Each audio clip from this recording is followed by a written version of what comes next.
O Mahabharata. De Krishna de Vaipayana Vyasa. Livro 13, Anusasana Parva.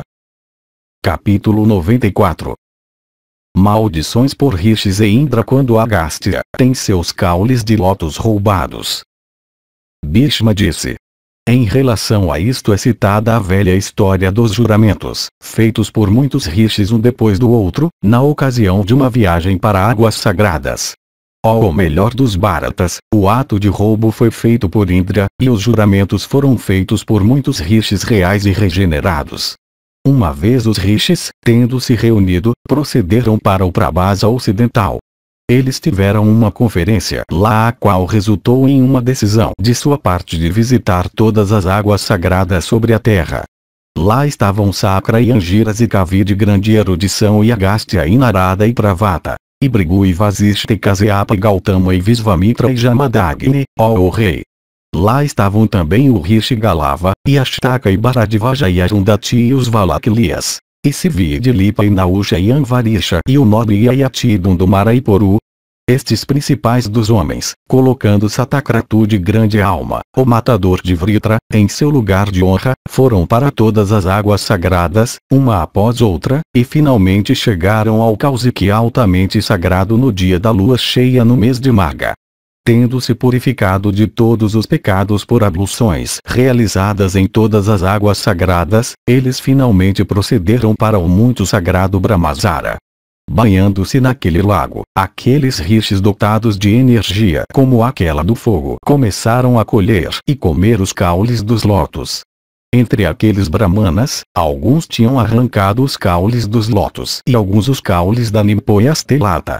Logo eles descobriram que os caules extraídos por Agastya e depositados na margem, tinham sido roubados por alguém. O principal dos rishis, Agastya, se dirigindo a eles todos, disse: quem roubou os caules que eu tinha arrancado e depositado aqui? Eu suspeito que um dentre vocês deve ter feito o ato. Que aquele que os roubou os devolva para mim. Não cabe a você se apropriarem indevidamente dos meus caules. É sabido que o tempo ataca a energia da virtude. Aquele tempo chegou agora para nós. Por isso, a virtude está afligida. É apropriado que eu vá para o céu para sempre, antes que a injustiça ataque o mundo e se estabeleça aqui. As escrituras declaram que a justiça perde sua força conforme o tempo avança. Na era Krita, ela existe em sua totalidade. Na Treta ela perde 1/4. Na Dvapara outro quarto é perdido. E na era Kali 3/4 completos são perdidos e somente 1/4 é tudo o que resta. Antes que chegue o tempo quando Brahmanas, ruidosamente proferidos os Vedas integralmente, dentro dos arredores de aldeias e lugares habitados, façam os Sudras ouvi-los, antes que chegue a época quando reis pequem contra as regras de justiça por motivos de política, eu irei para o céu para sempre. Antes que os homens cessem de respeitar as distinções entre as classes baixas, médias e superiores, eu irei para o céu para sempre. Os rishis pensam que as distinções entre as classes baixas, médias e superiores da sociedade são eternas, e nada pode ser uma calamidade maior do que a extinção daquelas distinções. Igualdade entre os homens, aos olhos deles, é um mal absoluto. Antes que a ignorância ataque o mundo e envolva todas as coisas em escuridão, eu irei para o céu para sempre. Antes que chegue o tempo quando os fortes começarem a dominar os fracos e tratá-los como escravos, eu irei para o céu para sempre. De fato, eu não ouso permanecer na terra para testemunhar estas coisas. Os rishis, muito preocupados pelo que ele disse, se dirigiram àquele grande asceta e disseram: nós não roubamos os teus caules. Tu não deves nutrir estas suspeitas contra nós. Ó grande Rishi, nós iremos fazer os juramentos mais terríveis. Tendo dito estas palavras, conscientes da sua própria inocência, e desejosos de defender a causa da justiça, aqueles rishis e sábios de descendência real então começaram a fazer, um depois do outro, os seguintes juramentos.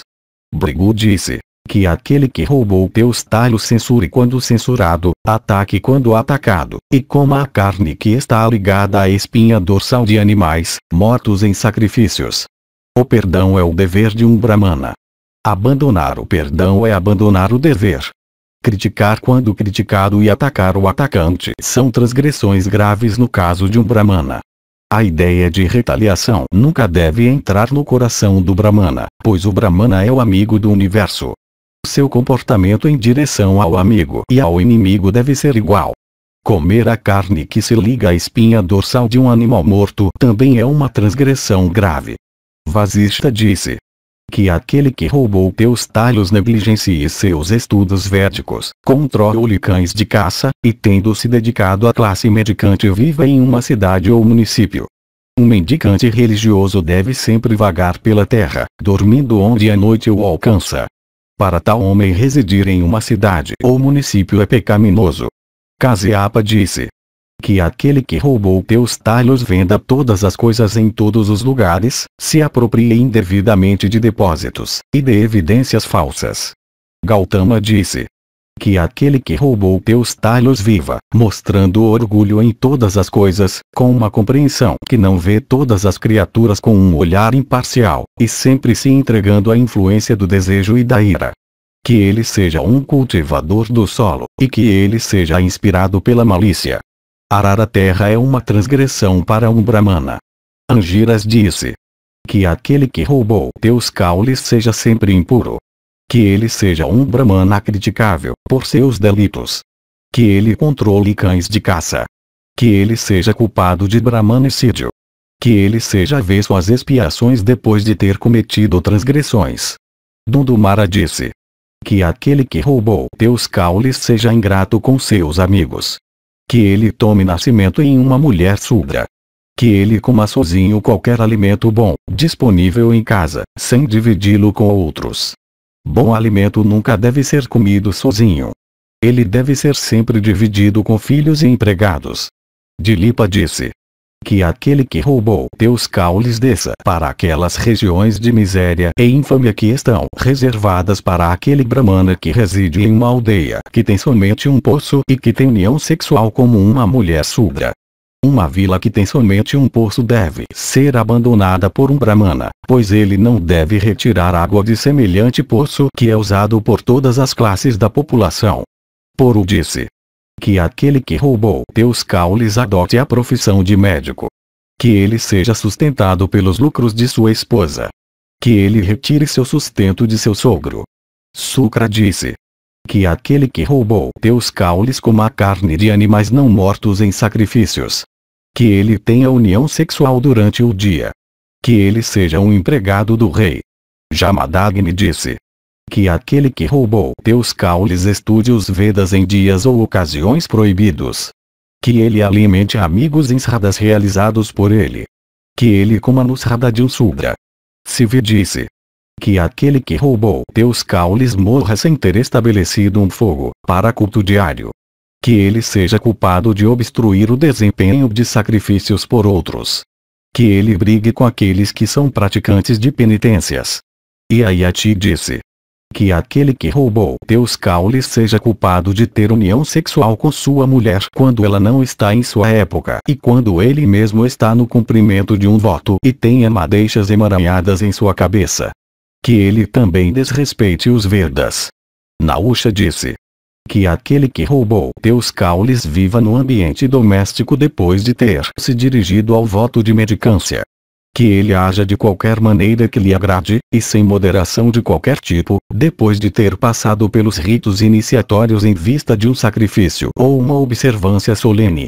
Que ele receba gratificação pecuniária por preleções para discípulos, em qualquer ramo de conhecimento que os últimos venham a aprender.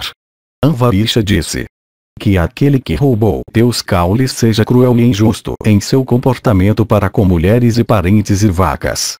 Que ele seja culpado também de brahmanicídio.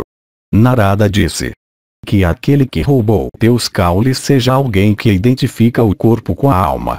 Que ele estude as escrituras com um preceptor que é censurável. Que ele cante os Vedas, pecando a cada passo contra as regras de ortoepia. Que ele desrespeite todos os seus superiores.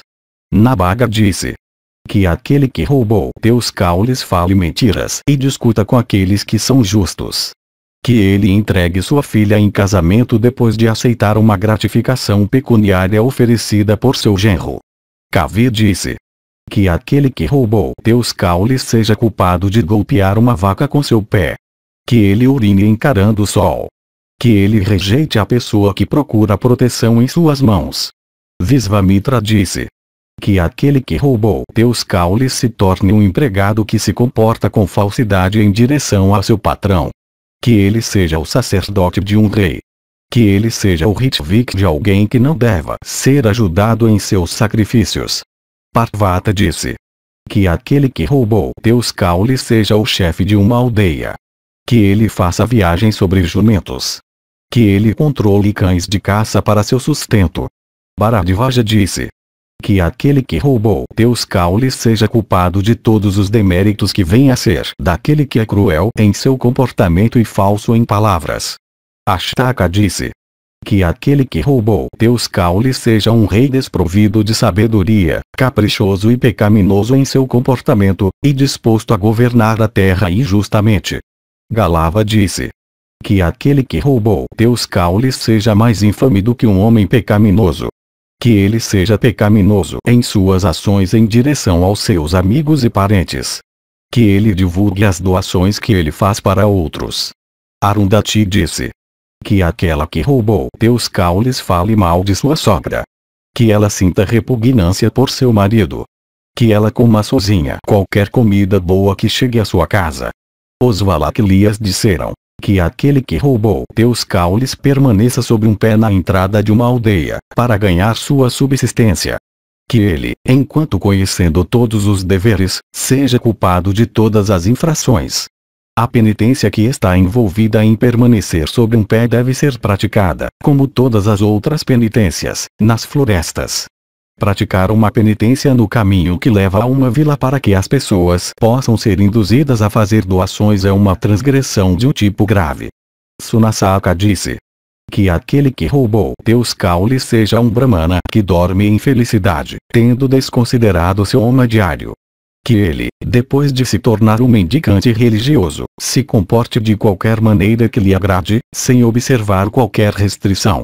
Surabhi disse: que aquela que roubou teus caules seja ordenhada, com suas pernas traseiras amarradas com uma corda de cabelo humano, e com a ajuda de um bezerro que não é dela, e, enquanto ordenhada, que seu leite seja retido em um recipiente de latão branco.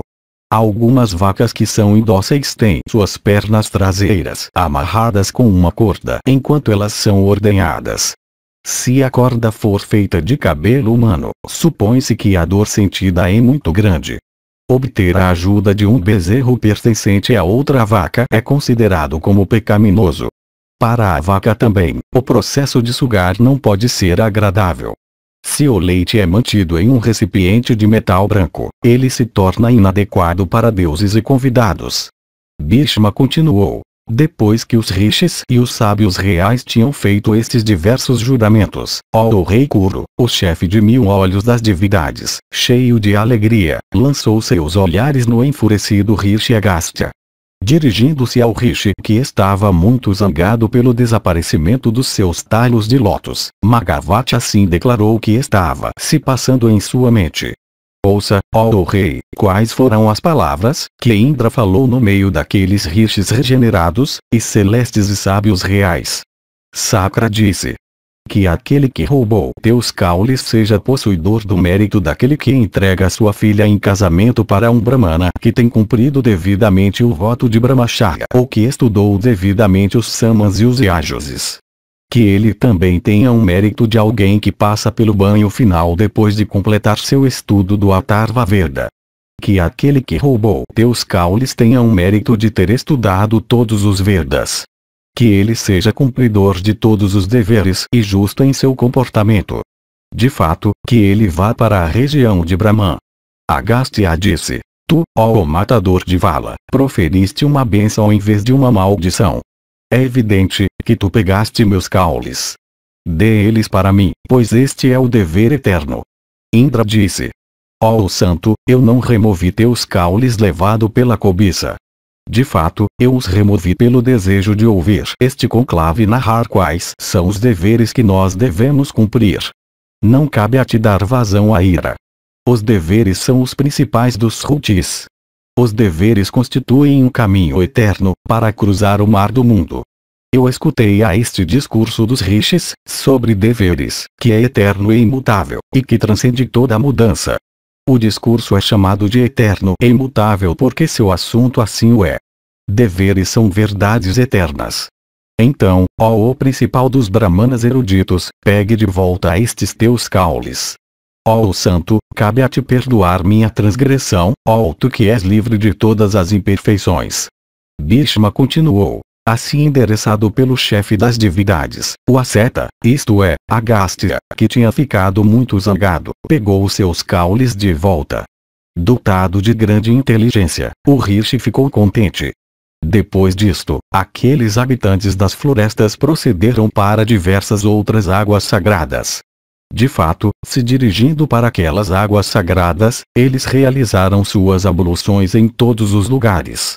O homem que lê esta narrativa com total atenção e todos os dias parva não terá que se tornar progenitor de um filho ignorante e perverso. Ele nunca será desprovido de erudição. Nenhuma calamidade alguma vez irá alcançá-lo. Ele será, além disso, livre de toda espécie de tristeza. Decrepitude e decadência nunca serão dele. Livre de máculas e males de todo tipo, e dotado de mérito, ele sem dúvida alcançará o céu.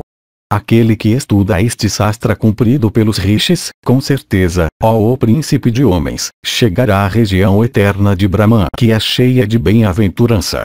Sastra é literalmente algo que governa homens, que regula seu comportamento,